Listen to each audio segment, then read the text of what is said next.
It was a perfectly normal weigh-in for ex-middleweight kingpin Anderson Silva and contender Israel Adesanya as they faced off for their co-headliner at UFC 234. But for Silva, 34-8 MMA, 17-4 UFC, an underdog for the third straight time in a decorated career, the moment quickly overwhelmed him. At a time where most headliners test out their most canned statements to a captive audience, Silva broke down into tears when asked by UFC commentator John Anik about his title eliminator matchup with Adesanya, 15-0 MMA, 4-0 UFC. Silva, 43, said before composing himself. "Thank you guys, thank you. I worked my entire life in this sport, and I tried to do my best. And I say thank you God for giving me one more time, to give a great show for you guys."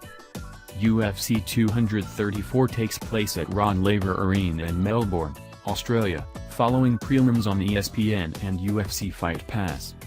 It sounded an awful lot like a curtain call from a legend of the sport.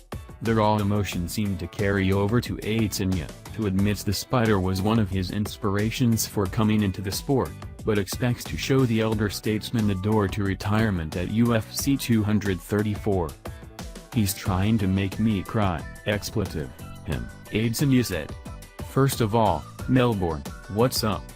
Big shout out to everyone who came from around the world to watch the show.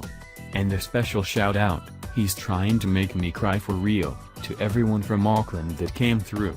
I appreciate you. I'm a fan of this man. But just because I'm a fan doesn't mean he can't catch these hands, and elbows, and feet, and knees. Tomorrow, we're going to throw everything in the cage. I'm going to send him off in a nice way. Let's go." And with that, Adesanya brought an abrupt end to one of the more unusual moments in UFC weigh-in history. There's a lot of clowning around when men step onto a scale in their underwear, and a lot of posturing that does or doesn't lead to physical altercation. Rarely, though, are there tears. Now, back to your regularly scheduled routine.